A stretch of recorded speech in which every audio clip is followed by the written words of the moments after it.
Boy, there is a whole bunch of Psalms. There are a whole bunch of Psalms. Yeah. All right. This is a Holman Christian Standard. Unless the Lord builds a house, its builders labor over it in vain. Unless the Lord watches over a city, the watchman stays alert in vain. In vain you get up early and stay up late, working hard to have some food. Yes, he gives sleep to the ones he loves. I guess that's kind of like, and yes, he gives sleep to the ones he loves. Sons are indeed a heritage from the Lord, children a reward. Like arrows in the hand of a warrior are the sons born in one's youth. Happy is the man who has filled his quiver with them. Such men will never be put to shame when they speak with their enemies at the city gate. Thank you, Don. So, who would like to share about what their thoughts were after spending time in the Psalm this week? Well, I don't mean to skip right to the end, but that was the interesting part for me about the kids. And he was saying that, Dr. Godfrey was saying that the children, let's not over sentimentalize the idea of the children, because they were needed to keep the family going, to work, keep the farm going. And I did a little search on enduringword.com. I don't really know much about that website, but I found something really interesting that about something I'd like to read. It's really short, about like arrows in the hand of a warrior. And it says, in many ways, children are like arrows. And I thought that was kind of interesting. It says they must be carefully shaped and formed. They must be guided with skill and strength. They must be given care, or they will not fly straight. They must be aimed and given direction. They will not find direction on their own. And they are in some respects only launched once. And they are an extension of the warrior's strength and accomplishment. I think he's on to something. Thank you for sharing that. Yeah, food for thought, maybe. Yeah. I had a question. Other than and possibly a genealogy in a list, in a genealogy list, other than in there, how many times do you find the name Jedediah? Because I noticed something here. It says, and Solomon was renamed Jedediah in 2 Samuel. I didn't recall that, but it's true, of course. And the name Jedediah, it rings a bell. It's familiar to me. So I wonder if it's because I've seen it somewhere else in Scripture, or because of this use of it. Yeah, did you look it up? No. I think the only place there was a guy named Jedediah in the Old West, Jedediah Smith. I don't know if I've ever heard of any other place. There's Jedediah Clampett. Yeah, I was going to say, is that Jed Clampett's name? Oh, yeah, Jed. I bet his full name was Good old Uncle Jed. Yeah, That's what I thought of too, Julie. Yeah, I think that's the only place, because it's only the one time in the Bible. And it's actually, I think it would be more precise to say that it was a nickname and not a renaming, not like Abram to Abraham or Solomon to Jedediah, but because Solomon continued to be known as Solomon. But this is kind of a personal name that the Lord had for him, which, as Dr. Godfrey mentioned, is derived from my beloved. The word for my beloved. So I did find that interesting, about how that my beloved is actually in the Psalm there, or gives his beloved sleep, and right in the center. So I think Dr. Godfrey is right that the Lord had Solomon kind of sign it and draw attention to himself in this kind of oblique way. And then Dr. Godfrey also mentioned another way that Solomon might be drawn drawing attention to his name. And that was that the word Solomon, or the name Solomon, comes from the word shalom, which I'm not sure is, well, I'll go with Dr. Godfrey and say he's most likely right about that. I had not heard that before. But that Solomon does mean peace. And shalom, of course, means peace. And the way you get to sleep, which is where Dr. Godfrey was seeing it there, is a shalom or Solomon, which are not the same word, but similar.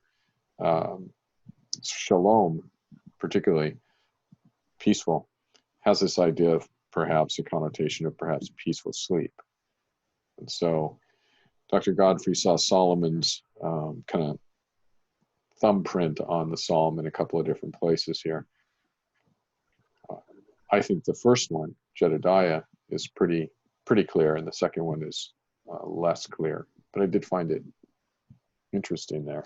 Do you know how you would say Solomon's name in Hebrew? Shlomo. Okay. Yeah. What is Say it? again? Slow motion. Slow-mo. Shlo, S-C-H-L-O, space, apostrophe, M-O, Shlomo. Shlomo. Yeah. Which I'm just assuming you knew that, Julie. No. I just was wondering how close it would be to shalom. Yeah, it's got the same, it has the same consonants mostly, but the vowel pointings are different. And so the word has the same base, because all the Hebrew words, generally Hebrew words have 3 consonants, and then it's the vowel pointings that make them different from other words that have the same 3 consonants. But you can say that the words that have that same base are all related somehow. And the meaning of Solomon is peace. So Solomon is the Prince of Peace, or the King of Peace. And so this is also interesting when we read the Bible typologically, and we see Solomon as the great king to whom all the nations bring gifts, and his kingdom is expansive, and his wisdom is renowned, and he is the King of Peace, who is a picture of Christ. I found it interesting about his description of children, that women only, or their marriages last 12 years roughly, and that children, they could have up to 15, maybe only one would make it to adulthood. I mean, that's just extraordinary. And that, and she said something about they were the very essence of survival for the family, because they helped on the farm, they protected their parents when they got older, and they were also, a support to them. So it was a very different view than some people view their kids today. Right. And so Kind of the way a lot of Asian cultures, that's the way they look at their kids, is they're a blessing, of course, they're a gift, but they're a needed helper to run the business, and they're expected to take care of their parents when the parents get old. Yeah, that's right. yeah, and it was typical in the Western states, or the Western territories 150, 200 years ago. Yeah. California? Yeah. Oh yeah. Mm-hmm. My grandparents had the back house for the in-laws, and stuff. Yeah. That's World War II era, not even that long ago. Wow. Yeah. So, any other comments before I share what I thought about it? What about on the last phrase, last part of verse 5, where it says, "He shall not be put to shame," yet that seems to refer to the man. Yet in the ESV, there's an alternate ending that says, "They shall not be put to shame," which perhaps refers back to the children, which seems to cast a different understanding. I don't kind of quite get that last sentence anyway, but it seems like there's a ambiguity with regard to the pronoun, either he or they. So you're saying different translations say they instead of he? The ESV has a note of an alternate translation. Oh, I see. Okay. What that probably means is that there is no pronoun there, and it has to be supplied.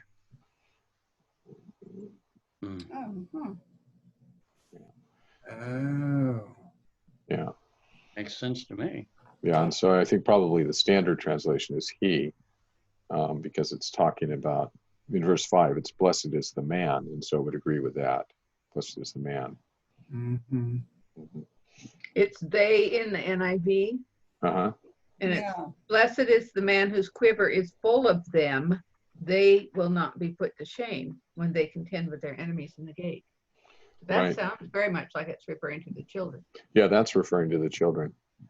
So the ESV has, blessed is the man who fills his quiver with them. He shall not be put to shame when he speaks with his enemies in the gates. There's actually 3 pronouns in that last bit that have to be accounted for. So yeah. Yeah, mine, happy is the man who fills his quiver with them, and then such men will never be put to shame, Okay, so as opposed to them, meaning the children will never be put to shame. Isn't that what yours reads, Chuck? well, mine talks about the one man who is blessed, and he's a stand-in for all men who are blessed, which I think is how the Holcomb there must be rendering it, that them, such men, like this blessed man, right? Yeah, but not the children. Well, the children, if they're also blessed, then they'll also have lots of children and be blessed in the gates too. And then the end of that, the very last end of verse 5 there it seems to come out of left field. When they speak with their enemies at the city gate. Wait a minute, who was talking about the enemies or a city gate? Right. Yeah. So that is a good question. Anybody have any? Did anybody have any thoughts about that? I read an interesting commentary about it, but go ahead, Deborah. Were you going to say something? Well, you can go ahead. No, it's okay. My phone is frozen. Well, I'm trying to look it up on my phone. Oh, well, what I remember is the city gate was where all the leaders of the city would congregate and talk about what was going on in the city.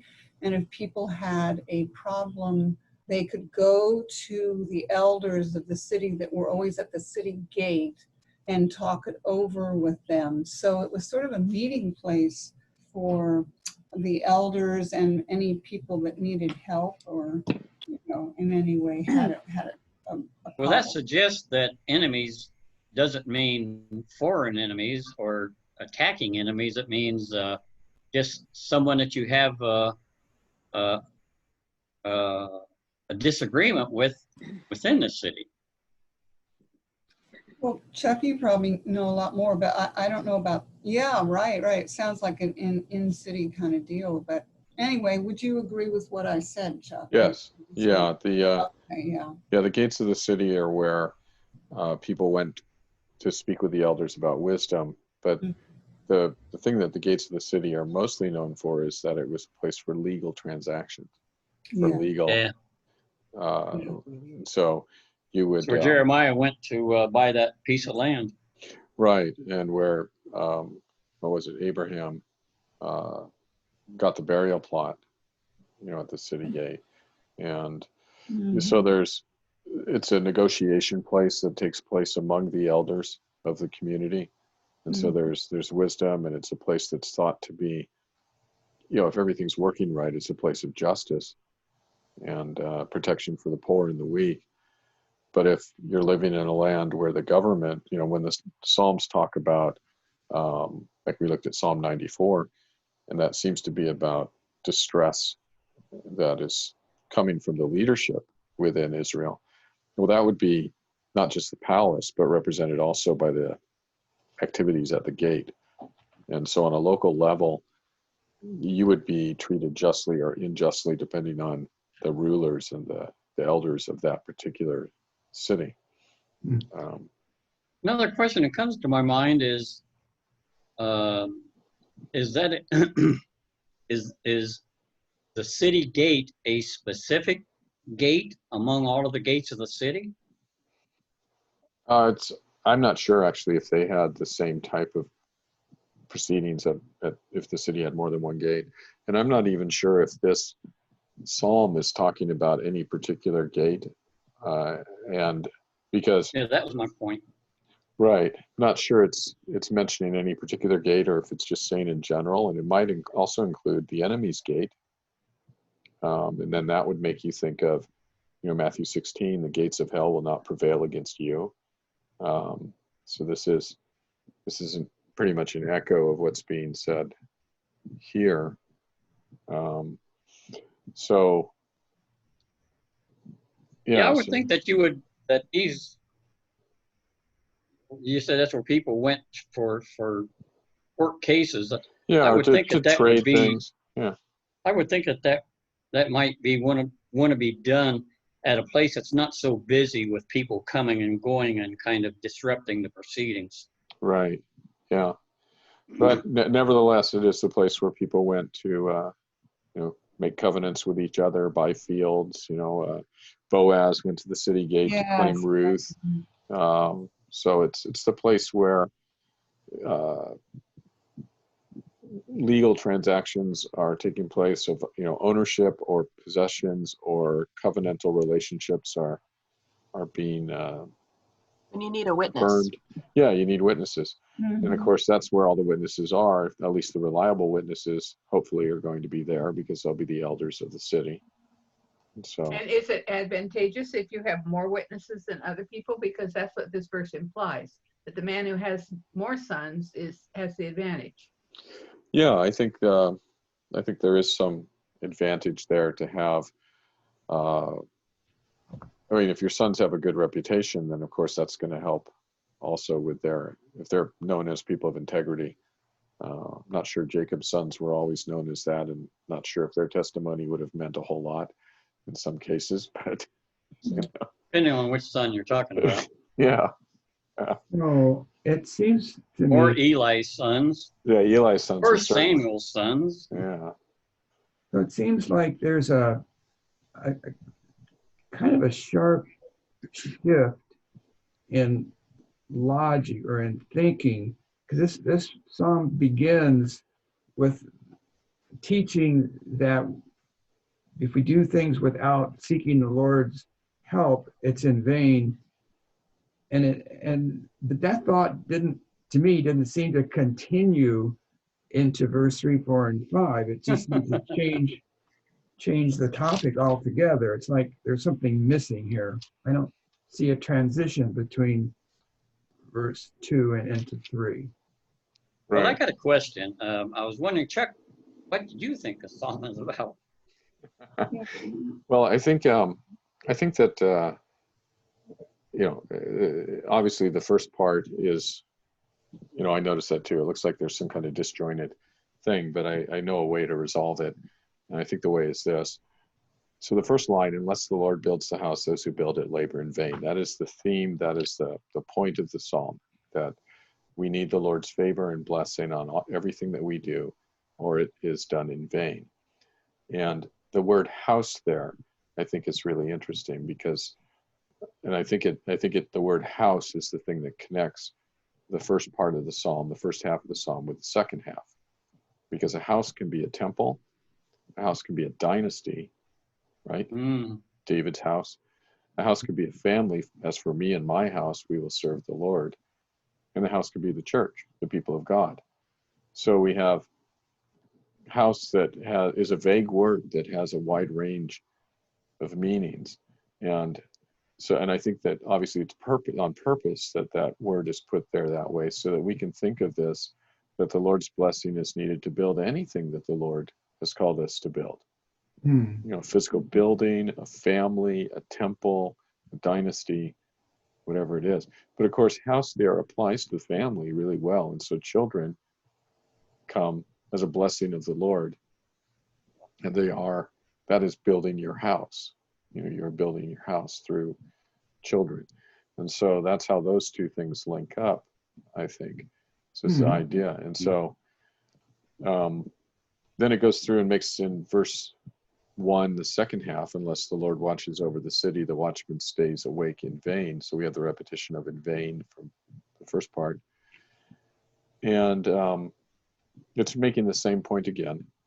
Unless the Lord does it, then your efforts are not blessed, and your efforts are basically futile. That's what in vain means, without actual lasting value. And so the only thing that lasts is work that is done in the Lord. It reminds me what Paul said, I don't remember the names exactly, but it was something like, I planted, Apollos watered, but the Lord brings the increase. 1 Corinthians 3:7. He says, so it's neither me nor Apollos, who are important here in this equation. It's really God who brings the increase. And so now, because it's God who brings the increase, it doesn't relieve the builder of the house or the watchman from doing their job. They have to get out there and build a house, and they have to stand on the walls and watch. But it'll be ineffective unless they're doing it with the strength that the Lord provides and with the Lord's blessing. And so the psalm is calling God's people, I think, then to rely on the Lord in everything, even for the mundane tasks that he gives them. There's a passage in Deuteronomy 8 where the Lord says, I'm the one who's given you the ability to earn a living. You can go out there and work, but you can't earn anything unless I actually bless you. Verse 2, it is vain that you rise up early and go late to rest, eating the bread of anxious toil, for he gives to his beloved sleep. So we have the repetition in 2 again of the word vain, in vain. And by this time we should, I think, probably be thinking a little bit of Ecclesiastes, which the point is that everything's in vain unless it's done in the Lord, which is the point that's being made here in Solomon. But the most interesting thing is eating the bread of anxious toil, for he gives to his beloved sleep. Eating the bread of anxious toil. This is the reason I like to read in a more literal translation like the ESV, rather than, can you read me the Holcomb again, Don? What does the Holcomb say there? Second part of verse 2. It just says, working hard to have enough food. Right. Okay. So they sound different. They might have the same meaning, but they sound different. Go back to Genesis 3, and let's look at this in verse 17 through 19. Well, I agree that it's different. It's different. Well, Yeah. the thing that's one of the trade-offs in reading a translation that is more readable, I would say it like that, readable, is that you lose verbal connections with other passages, particularly if they're in the Old Testament. If the translation philosophy is to try to stay with the same words in the same context for the same Hebrew or Greek word, then what you get is when you come across that word again or that idea again, you're able to recognize it. But if you're trying to go with readability, that changes. Sometimes you lose that. So I'll show you what I mean. But it doesn't necessarily have to be that way with the quote readable versions. They can use the same word throughout when it's, but you're saying that's just the way it is in reality. It's the way it is, right? It's what happens. And I'm pretty sure the example here will show that happens here. So in the curse on Adam and Eve and the serpent, verse 17, to Adam he said, because you listened to your, and I'm actually reading from the NIV here, so it might be a little bit different, but to Adam he said, because you listened to your wife and ate from the tree about which I commanded you, you must not eat of it. Cursed is the ground because of you. Through painful toil you will eat of it. Eating the bread of anxious toil. That's what it said in Psalm 127. Through painful toil you will eat of it all the days of your life. It will produce thorns and thistles for you, and you will eat the plants of the field. By the sweat of your brow you will eat your food. By the sweat of your brow you will eat your food until you return to the ground. So you're suggesting that since the hokum is very similar to what you just read. Of course, the NIV, you were saying that you like the ESV because of the reasons that you gave, but those don't apply as much to the NIV, I suppose. Well, yeah, the NIV is still, the ESV is still, I think, going to be a bit better on using the same, trying to stay within the same words. But I have the NIV because that's the one that's on my desk right now. But and I'm happy to see that it says painful toil, which is close enough to get from anxious toil to painful toil. But it says here, by the sweat of your brow you will eat your food, in verse 19. Now, Steve, you have the ESV, right? Oh, I have an ESV, yes. Can you read verse 19? Oh, shoot, I got it. Verse 19. By the sweat of your face you shall eat bread. Bread. You return to the ground. By the sweat That's of your weird face. because I've got ESV, sorry to interrupt, through Bible Gateway, and it's worded just like your NIV. Yeah, plagiarism. No. Are you? So you're saying that your ESV is different than Steve's? Yes. Really? You have Yeah. a Well, all Bible versions get updated as time goes on. Like the King James you buy today in the store is not the 1611 translation. You know, they keep working in it. But Steve's version, which I think is the earlier version of the ESV, it's the same as the one I've got on my desk here. It says that by the sweat of your brow you will, or something like that, you will eat your bread. Eating, and then back to Psalm 127, eating the bread of anxious toil. And Yeah, the hokum uses bread in verse 19 from Genesis, but it doesn't use that word in the Psalm. right, so that's interesting. And let me just show you something that I found to be helpful. So there, can you guys see that? Is that big enough to see? Yeah.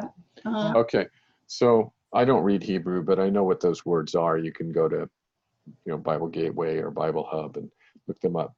So in Genesis 3:17, the word toil is those Hebrew characters there.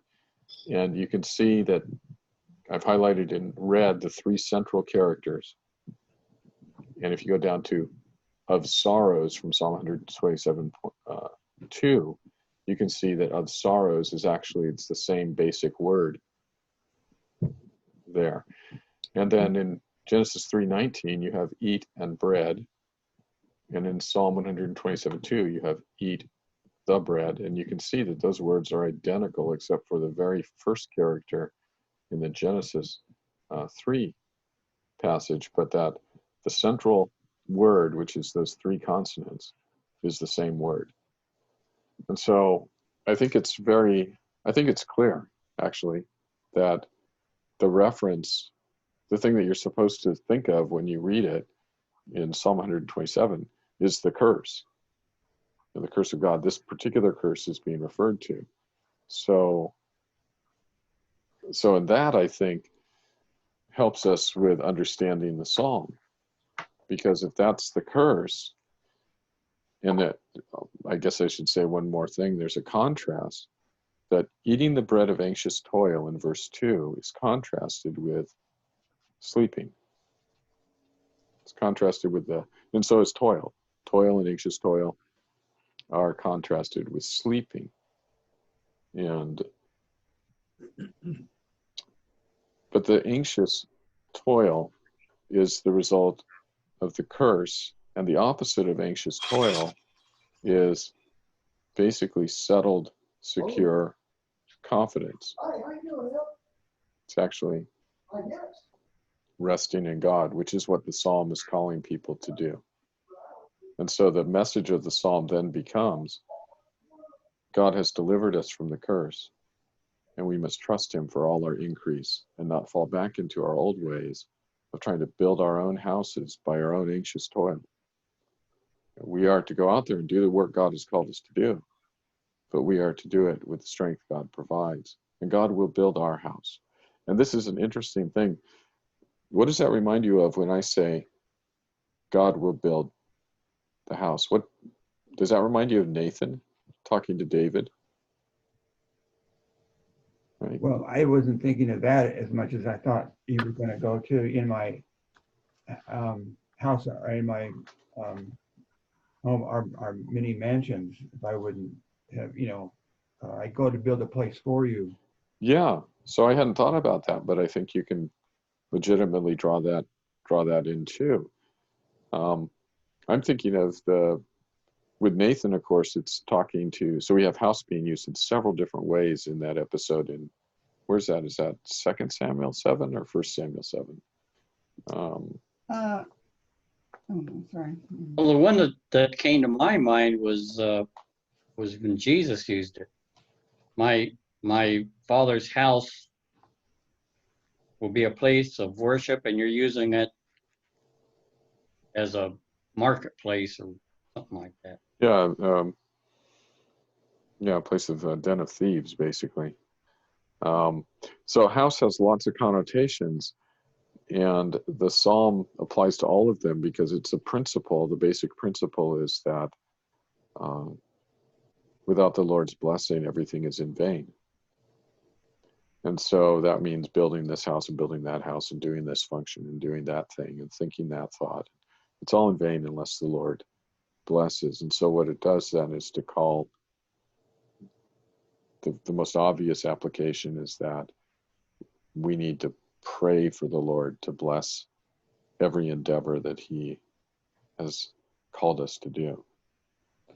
And that we would. Well, I'll just say that one of the reasons that I use the hokum in this study is because no one else does, and so we just have so that we have variety of translations. Yeah, no, I wasn't. I hope you understand. I wasn't being critical. I like the hokum. No. Just every translation has a different strength. It depends on what you're. Yeah, it depends on which book you're reading. Yeah, it depends on which book you're reading and what you're actually trying to accomplish, by reading. And one of the things that I try to discern when I am studying a passage for teaching is what are the literary connections that this passage has with other earlier passages that would shed light on it. And then, of course, how, if this is used in the New Testament, how is it being used? And there probably are usages of this in the New Testament, but they're not, I couldn't think of them off the top of my head, but we have a lot of teaching that is very similar, right? Don't be anxious for anything. We have the word anxious here, but in everything by prayer and supplication, make your request known to God. In the peace of God, we have peace here that surpasses all understanding, will guard your hearts and minds in Christ Jesus. Unless the Lord guards the city, we guard it in vain. So, you can make applications or connections that way too. But anyway, Steve, as far as the children and the connection, I think it's the house idea that connects the children with the first verse. Sort of building their lives, so to speak. Yeah, and you're building your house. I mean, they're part of your house. Yeah. So, right. Yeah. So, so raising a family is in vain unless the Lord blesses your efforts. And so that means we as parents and grandparents need to rely on the Lord. And doing your schoolwork is in vain unless the Lord blesses it. And so you need to rely on the Lord. It doesn't mean you don't do the work. Paul says, I work harder than them all with the energy that Christ supplies. And so, we don't just say God's going to do it and so I don't have to do anything. We say because God is going to bless it, I will work very hard at it. So, And as He's with me, I will succeed. That's right. So I think I thought it was very interesting how the connection there with the curse. And then I thought, well, that's the key there. That's what's being talked about, is relief from the curse. and that God has delivered us. Our King has delivered us from the curse. And I think Dr. Godfrey was right that the psalm directs our attention to Solomon, who is the king, who is the type of Christ. And Solomon failed, right? And his children were not a blessing. His children tore the kingdom up. And so he failed here.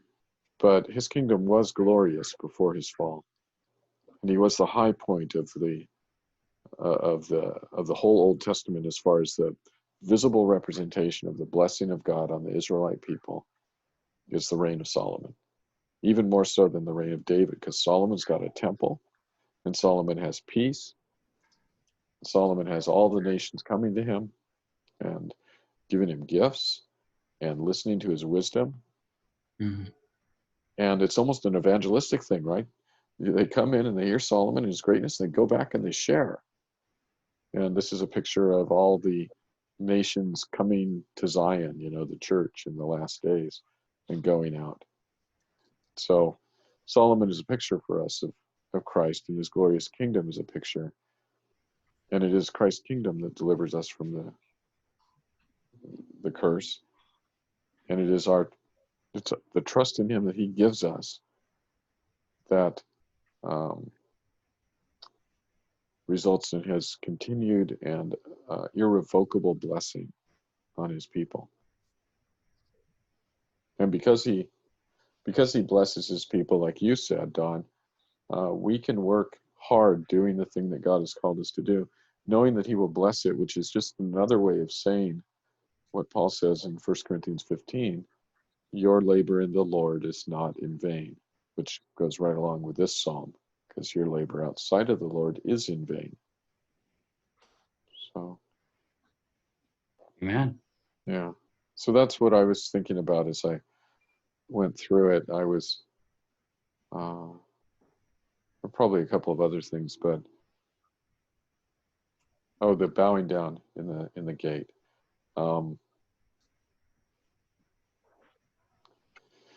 Yeah. Bowing down, I don't see that at all. Oh, right. This hokum. Right. It's not actually there. I was just thinking about it. Says they'll not be put to shame. He or they will not be put to shame when he or they speak with their enemies in the gate. Proverbs 14:19 talks about the evil will bow down before the good and the wicked at the gates of the righteous, which would be a parallel thought. So that's Proverbs 14:19. Stephanie. So I had a very hard time seeing how this was connected to Jesus. Yeah. So is it because, like what you just said, that Solomon's kingdom was glorious until he had kids, and then the whole thing was destroyed and he fell away? So then we got to see that he's not the king we were waiting for. It's actually Jesus. Yeah. Or is it something else? Well, it's similar to that. Okay. So Solomon his problems didn't start when he had kids, but his kids were not very good. Okay, but then that made his kingdom not glorious anymore. Right. So what happened was, you can read it in 1 Kings 11. Solomon's heart was drawn away because of his many marriages to foreign wives. And they encouraged him. He went along willingly to worship other gods. And so the Lord took the kingdom away from the family of David after Solomon died. And we can see, I think we see Jesus this way. And I'd be really interested to hear how you guys might see Jesus here. So the Lord who builds the house. So I'm going to go with it this way. The Lord who builds the house is the same Lord in Psalm 110. The Lord said to my Lord, sit at my right hand. So the Lord is the Father building the house, the Son's house. And the Son is Jesus. And he is the blessed man who has many offsprings.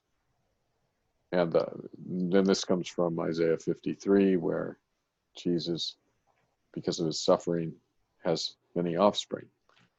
And so the offspring there and Jesus are not going to be put to shame by the enemies in the place of judgment in the gate. But that Jesus and the sons and daughters, the offspring, will be vindicated. And so I see it like that. You could probably also see it as Jesus is building the house. You know, upon this rock I will build my church. Jesus is building the house. But I think it makes more sense that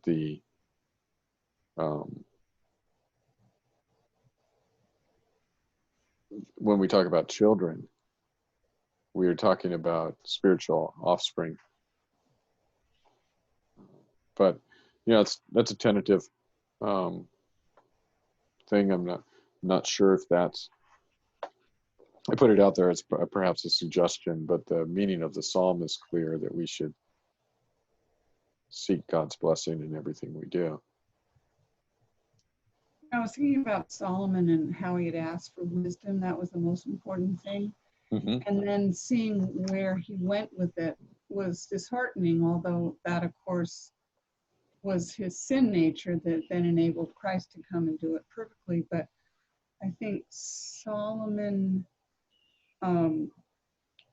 well, he in the end said all is in vain if you don't. I don't have the exact. It's in Ecclesiastes, but it's all in vain unless you include the Lord.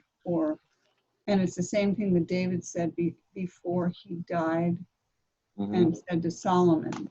I don't have the exact wording, but so Solomon, even though he started wisely, then got caught up with the world. He then ended up in wisdom by realizing that all that he went after was in vain. Yeah, Vanity. Yeah, all is vanity, right. Hevel.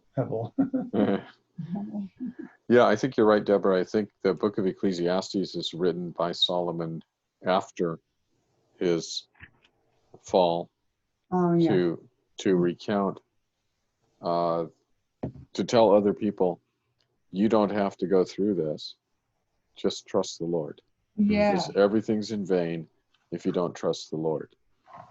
And there's an interesting part of Ecclesiastes, just as we're speaking about the blessing of the Lord on something. Go look at Ecclesiastes 5:18. This is not the high point of the book, that comes at the very end, but this is a key teaching. And it's interesting when Solomon says, Ecclesiastes 5:18. So when Solomon says all is vanity, he doesn't mean everything. He just means everything done apart from the Lord. And vanity in this case means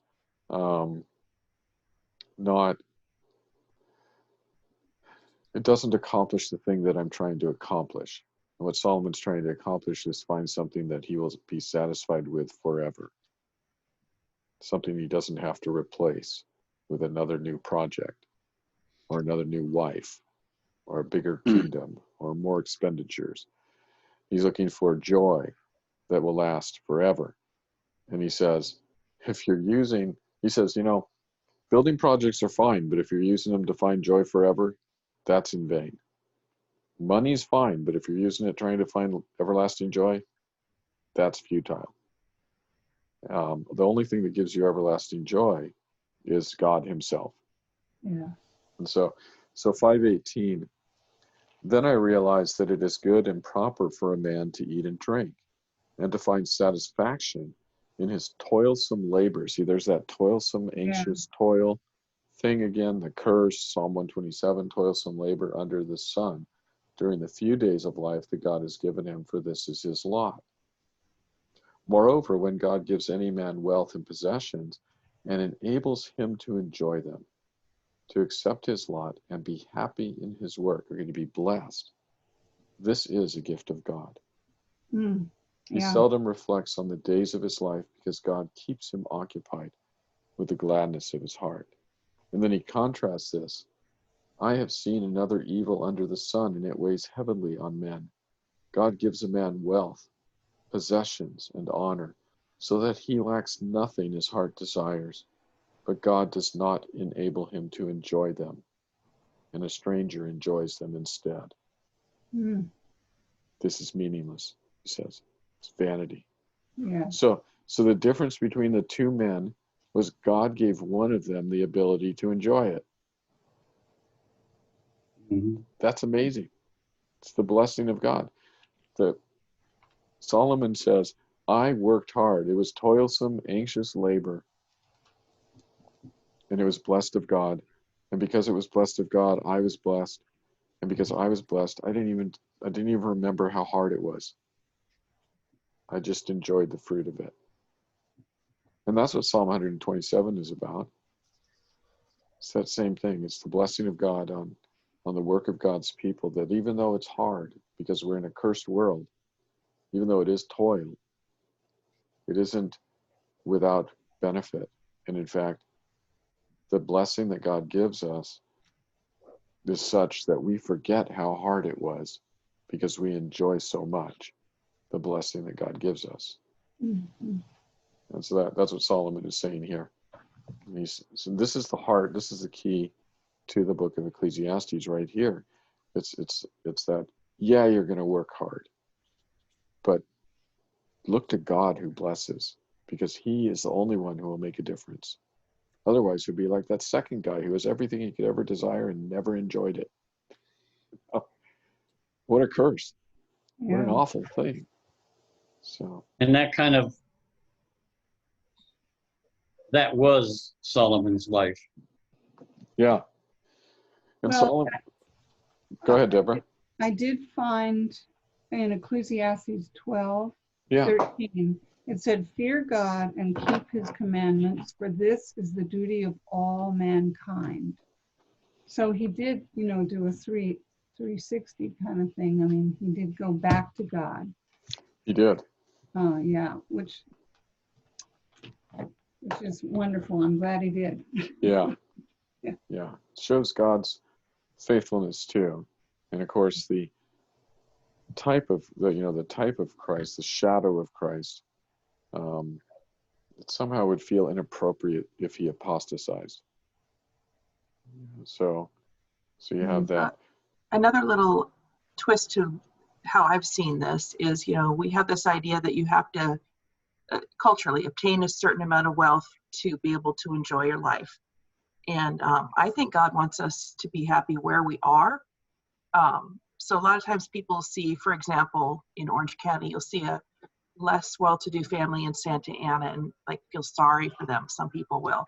I personally don't, because I know that they can have more joy than the person in Newport Beach if their heart's in the right place. So Yeah.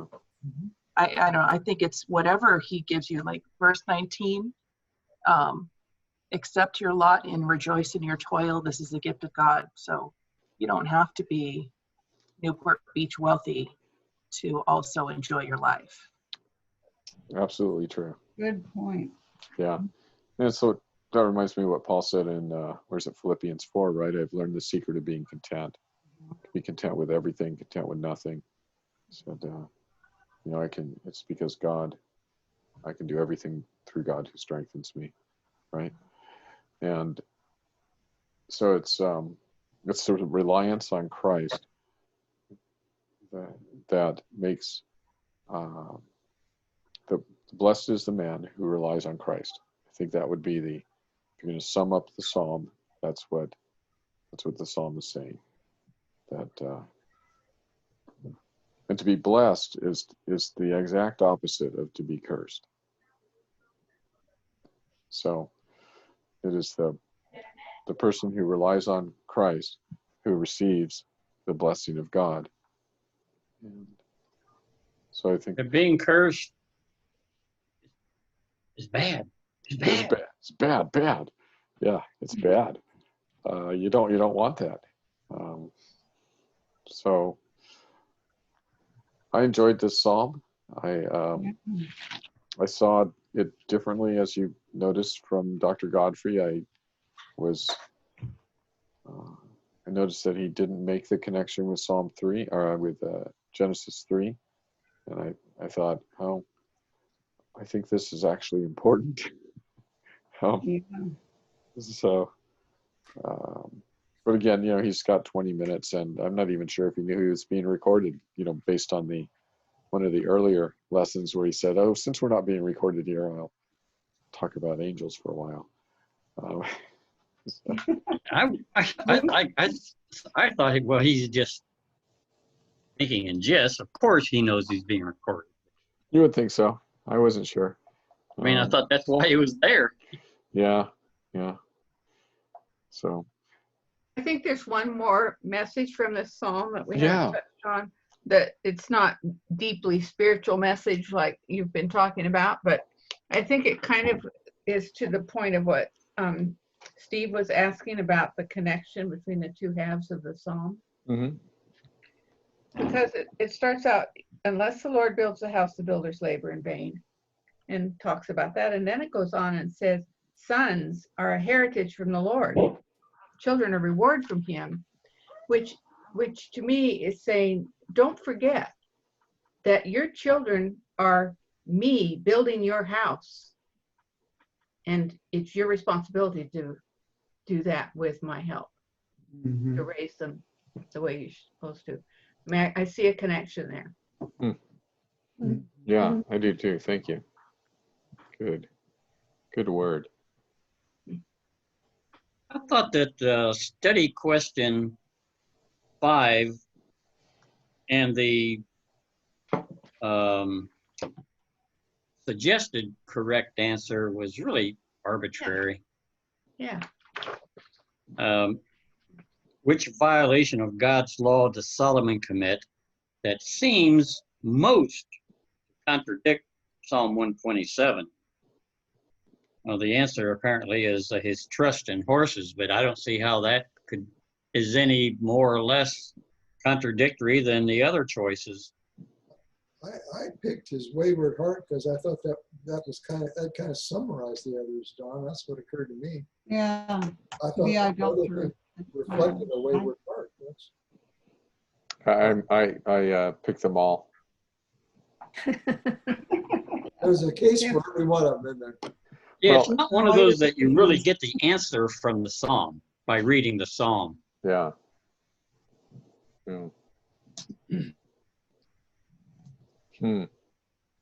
His trust in horses. Yeah. Doesn't that just mean his wealth, basically?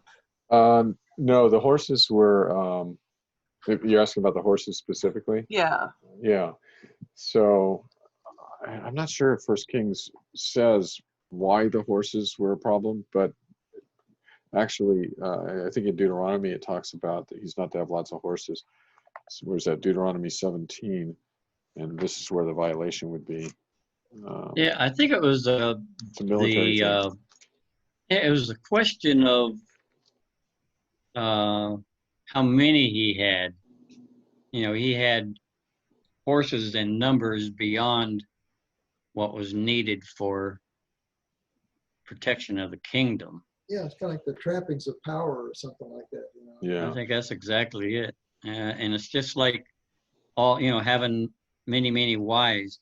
Well, this is expected of a rich, powerful king.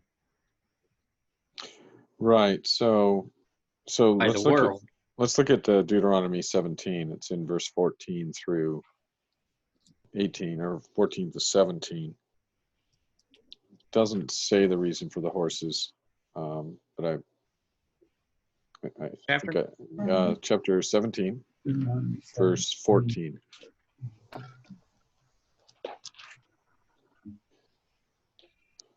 Gary, can you read 14 to 17 when you get there?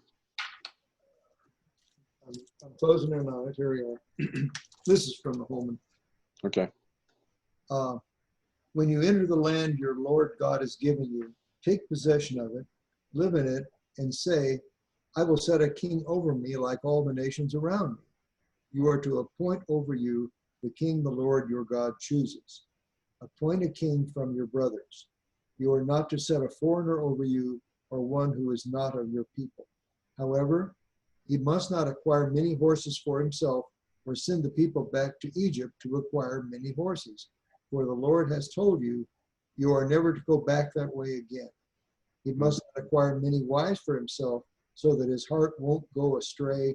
He must not acquire very large amounts of silver and gold for himself. Okay, so Solomon failed everywhere. And I think the horses are not just, 5 horses is okay, 6 is bad. I think it's trust in the military might of, your own military that you assemble, and horses were the latest and greatest.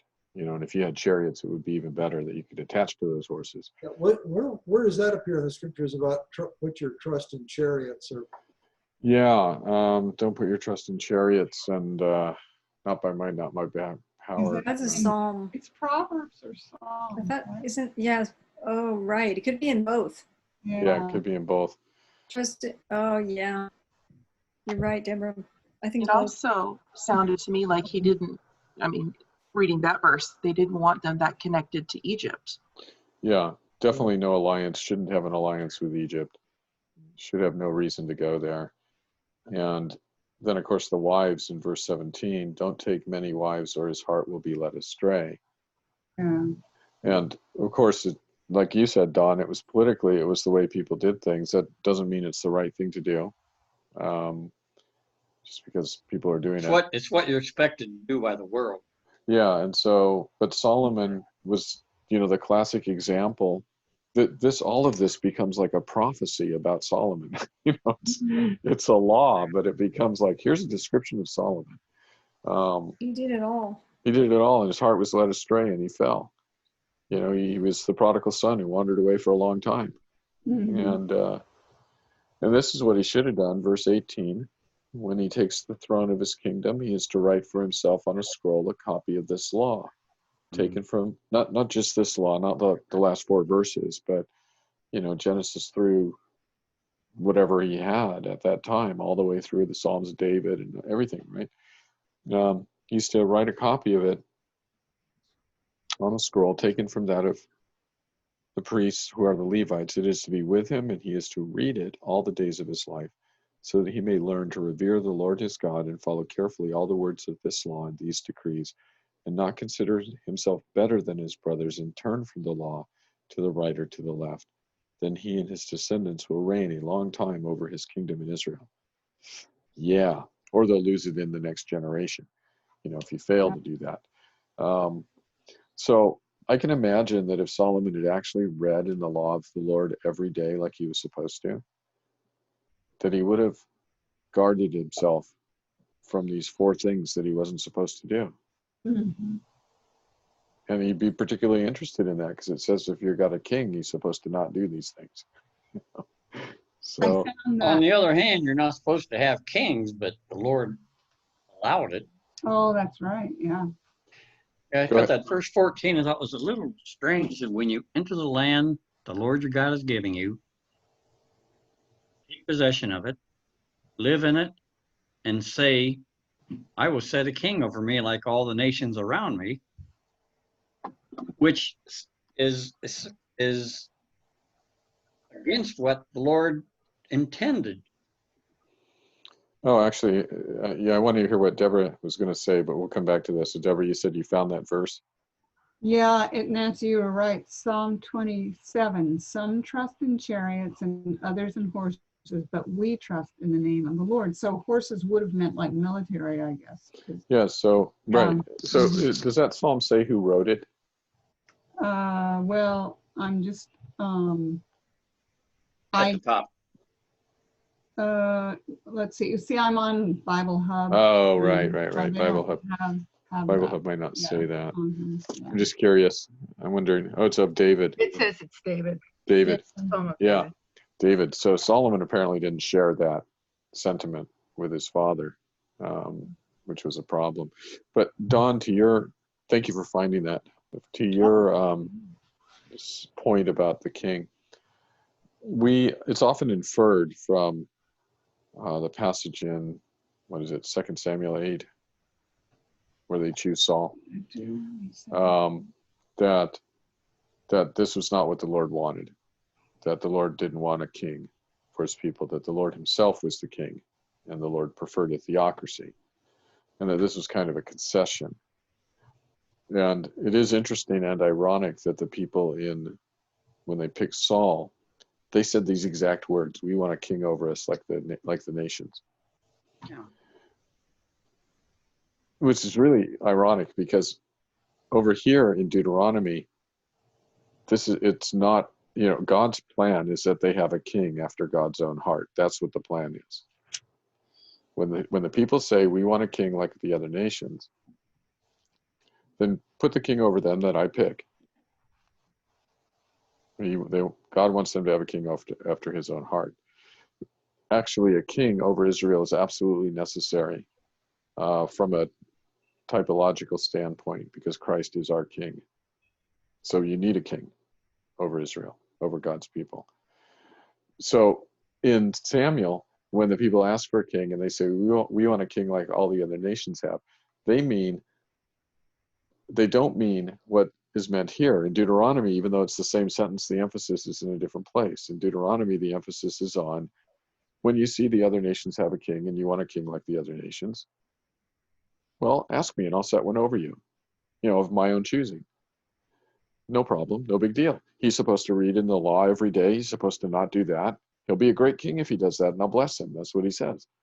But when they actually come to that and they say those exact words, they mean, we like those kings over there the other nations have. We want a king like that. And so it's the same words, but it's the total opposite meaning. And so God says, fine, I'll give you a king like that. Take Saul. And then God sets over them the king he wants to after Saul. So. Yeah, it's prophetic, I think, at verse 14. It says, when you enter the land the Lord your God is giving you, take possession of it, because that's what you're going to do. You're going to live in it. And you're going to say to yourself, I will set a king over me like the other nations around me. I don't know if that necessarily suggests that this is what the Lord would prefer they do. Well, I think it is, because he says he's going to bless them in verse 20. He says that he's going to reign a long time over his kingdom of Israel, he and his descendants. This is the blessing of the Lord coming upon it, because the person is administering the law according to the written law of God, according to the way God would want him to govern. So I don't think that, I have sometimes come across the statement that God never wanted a king, but I don't think it actually can be argued from the text that's what that text. This text doesn't say that. This text implies the opposite. And but the Lord does say to Samuel, they rejected the Lord as king. Yeah, they're not rejecting you. They have rejected me as king. Right. Yeah. But they wouldn't. So if that's what they want, that's what they're going to get. But I'm not going to give them a good king, at least not in the beginning. Right. And so I think that one of the ways that could be understood is that at that time they were rejecting the Lord as king. But I don't think David ever rejected the Lord as king. A man after the Lord's own heart. Right. Right. But David never felt it was necessary to step down and say, we don't have a king. God is king. David understood that as God's anointed, he was in the right place, and that's where God wanted him. And then prophetically, of course, he is a picture of Christ, who is the king. So if there was never supposed to be a king, then all the prophecies about Christ being a king would be kind of meaningless from a typological point of view.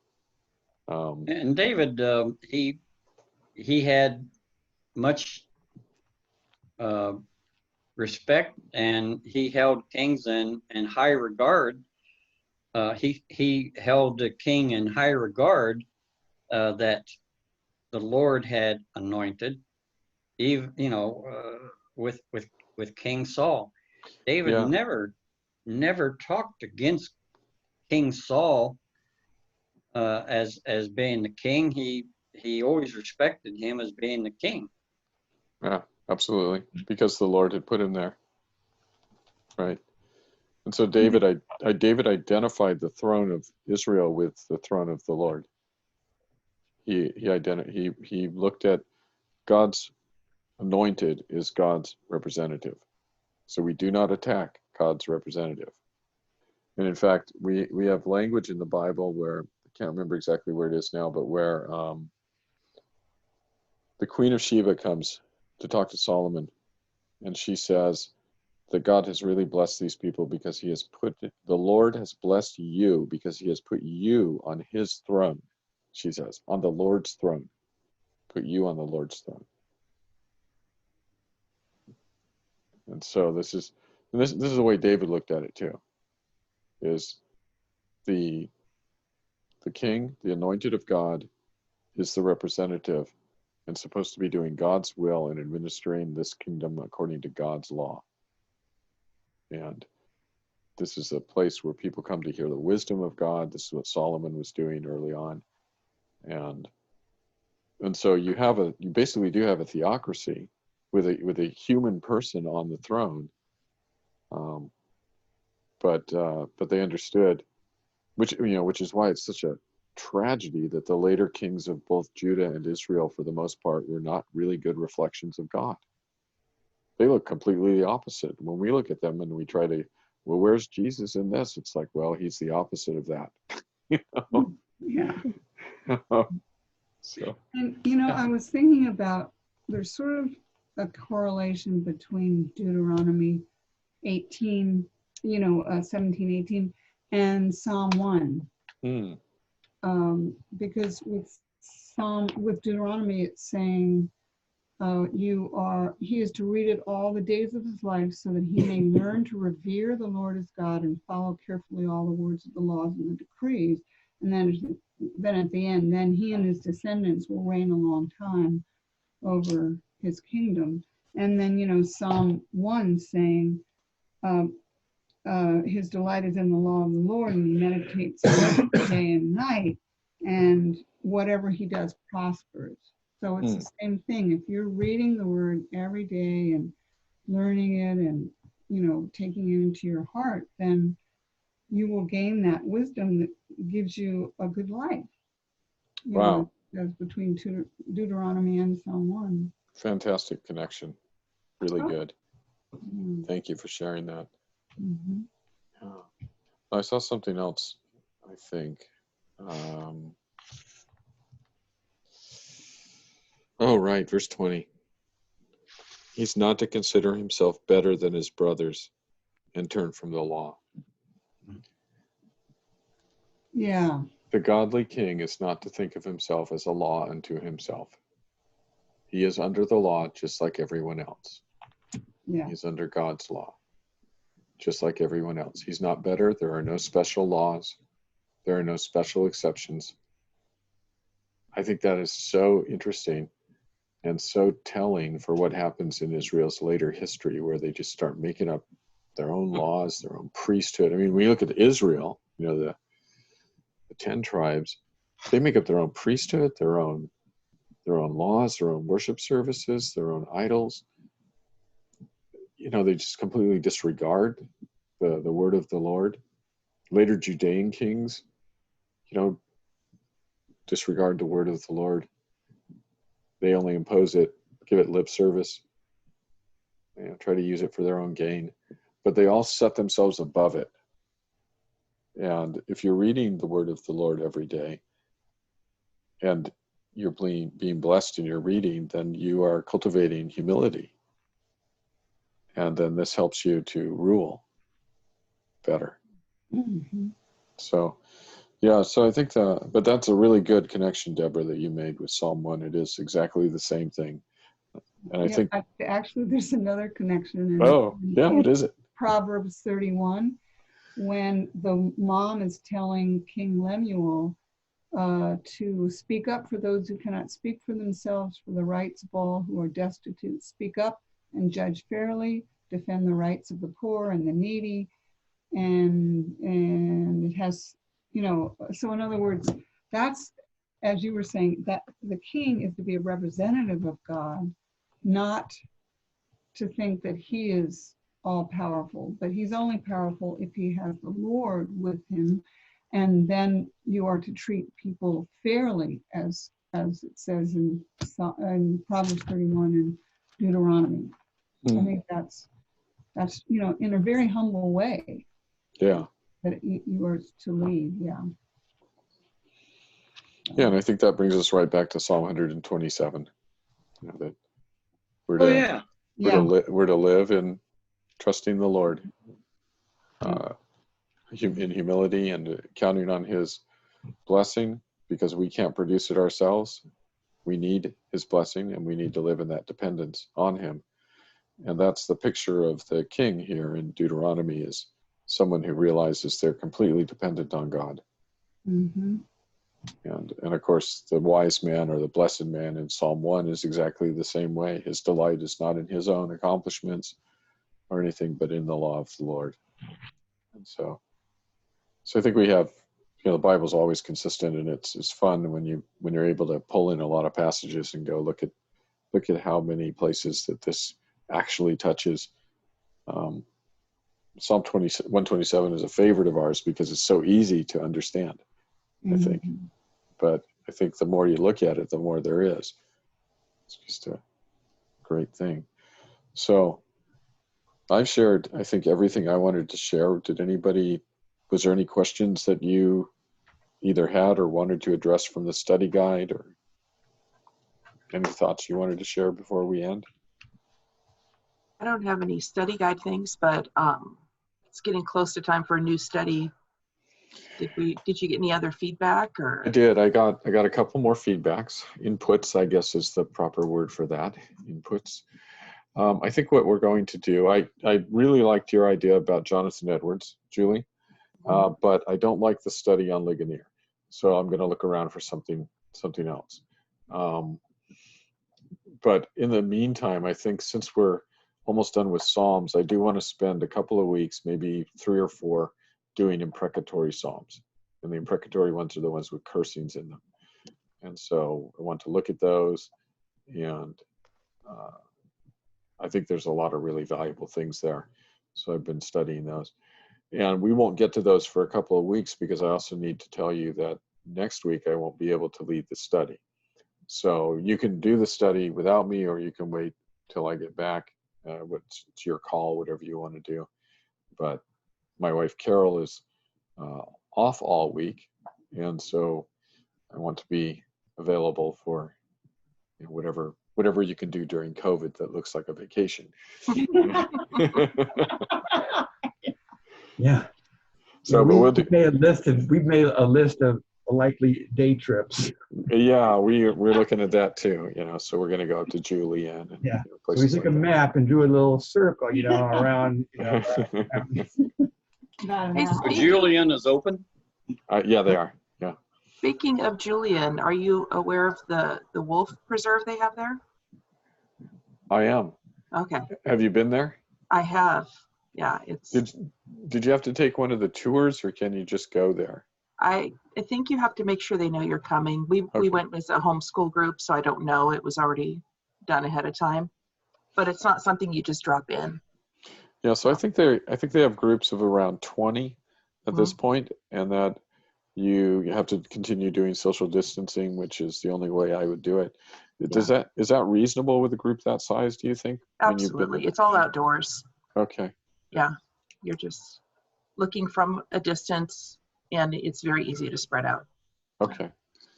And I highly recommend it. I mean, it's not a Disneyland type thing, but you get to see these animals that you normally would never get to see. So. Yeah, cool. Thank you for that.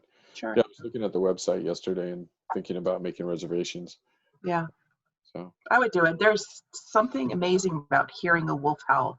Actually hearing it is indescribable. Cool. Thank you. It's warm there, isn't it? Yeah. Yeah, we'll dress accordingly. All right. I had one question. Yeah. You know the answer, and I forgot. Why was the tribe of Manasseh split up? Why? I don't know. Does anybody remember that? I know who split them up, but I don't know why. I if I'm remembering right, I don't even think their territories touch. Well, yeah, I was just wondered why they had, two, half tribes. Yeah, so I think you'd have to read, in Genesis 48, 49, 50, somewhere in there, and probably would have the answer in there. I suppose I could research it myself. I'm gonna have to. Let us know what you come up with, Don. Yeah, Don. Yeah. Just do the work, Don. Just do the work. Do the work. Report back next week, Dawn. Yes. Hey, Mike, how you doing? Hi, sorry I missed the first part. That's okay. Mike. Well, now we're at the very end now. So. All right. Well, let's ask you one more question. Do you think that the time period that the book of Nehemiah starts was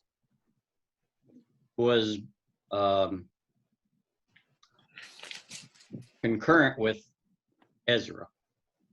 Yeah, I think they're within 20, 30 years of each other, probably.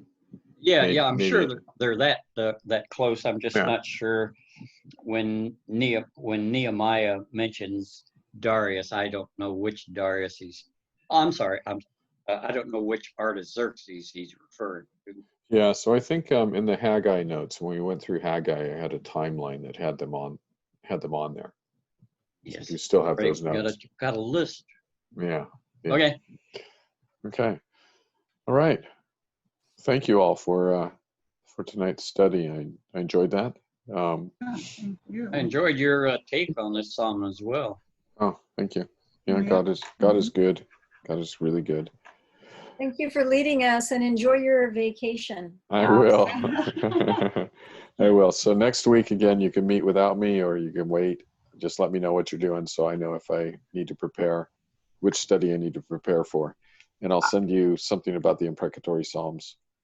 I lean toward finishing with you since we've been with you the whole time. So. Same here. Okay. So we'll take a break then on Thursday next week, and then we'll meet again in 2 weeks. No, next week, Dawn is reporting on the half tribe of Manasseh. Oh, that's right. And Chuck will So I got 2 weeks to prepare that, I guess. But what are we doing in 2 weeks? Is that sorry? Is that The last psalm, 145, I think. Yeah. 145? Psalm 145. And then after that, we'll do Okay. something in the Imprecatory Psalms. I'll send a list of them so you can read up on them or read through them. Or we could research it on our own to find out which ones they are. Yeah, you And could. can make a report on that then again, Don. Yeah, Don, you could report it. And I'll pick the one that's the most fun to read. They are all fun. Oh, they're a little unsettling. Yeah. Some of them are more unsettling than others, and I wonder if that has to do with our sensitivities rather than the actual meaning of the psalm. But that'll be something we'll talk about. Well, we're kind of, not many of us are like Don Corleone. We don't like to hear bad news right away. All right. Can I ask one of you to pray for us? Who would like to do that? I can pray. Thanks, Don.